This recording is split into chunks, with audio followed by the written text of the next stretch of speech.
families start thinking this game, we can't succeed. We can't get ahead. We can't go anywhere. If immigrant Canadians think the game is stacked against us, we can't get the qualifications to succeed, the whole darn machine starts to seize up. And we start looking more and more like the United States. What hasn't been said clearly enough in this election is that one of the reasons that we've come through this crisis in some ways better than other countries is not just Jean Chrétien, not just Paul Martin, but decades of social policy by the Liberal Party that made sure people don't get left behind.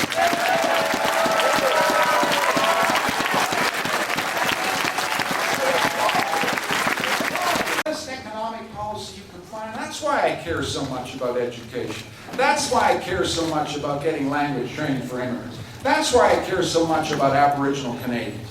Because I'm just convinced that this is how, when we all pull together, when everybody has that feeling of equality, of hope, boy, this place hums and nothing can stop us. And if we fail to seize that opportunity, we'll get left behind by societies that care more deeply than we do about equality. So this is why it's at the center of this platform. It's why it's at the center of our vision. And when we go door to door on Monday, we better be talking. This is where we have to stand up and say, this is what we believe. These are the passions that animate us. These are the things that drive us. Get up out of your seat. Let me drive you to the polls. Let me help you. I'll look after the kid while you get out to vote. Anything to get every single Canadian to participate. This election really matters. Mr. Harper says this is an unnecessary election, folks. This is one of the most necessary elections.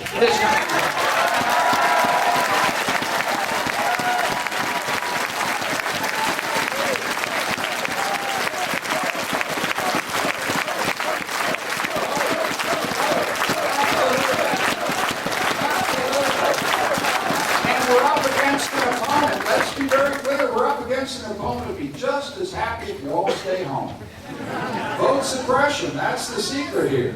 We got a prime minister who actually banned from a meeting a young woman who wanted to come to a public meeting because he didn't like what he saw on her Facebook. We've had, at Guelph University, conservatives trying to stop young people from voting. So this is what we're up against. Now it's time, everybody votes. Everybody votes, and the great thing is, sir, you have one vote, you have one vote, I have one vote, Stephen Harper only has one vote. The glorious equality of Canadian life is about to manifest itself on May the 2nd in a mighty desire for change. And we have to be the party that benefits from that change, that speaks for that change, that speaks for that yearning for good, honest, responsible, compassionate government for every one of our citizens. And finally, we have to get angry here. We have to get angry here. We've got a government that has abused the democratic process. We've got a government that has mismanaged your money. We've got a government that has attacked public service trying to do their job. We've got a government that's tried to kneecap veterans ombudsmen when they stand up for our veterans. We've got a government that has led campaigns of personal destruction against their opponents, believing that actually in Canada we can treat our adversaries as enemies. Let's understand that distinction for a moment. One of the great achievements of Canadian democracy is that we have adversaries. We do not have enemies, actually. That quiet, determined, righteous anger, which when it rises up in Canada, is an amazing, truly amazing sight. And we use that anger, that sense that something's gone wrong with our country, a fundamental disrespect for us and our institutions has been shown, the public money has been misused, and it is time for Canadians to say, enough is enough. It's time for Canadians to say, rise up, Canada. Rise up.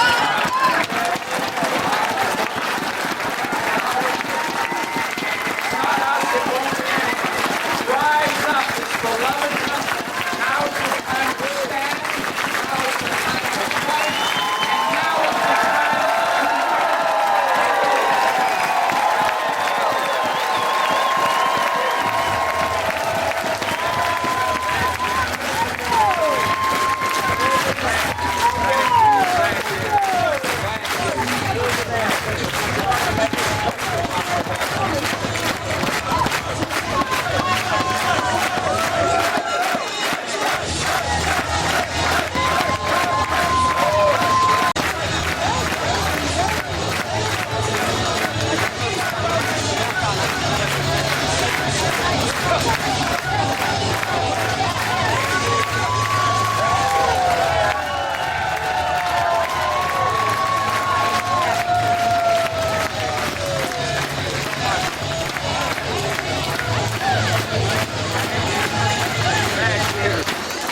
you very much. Thank you.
very much. Thank you for coming, everybody. Thank you.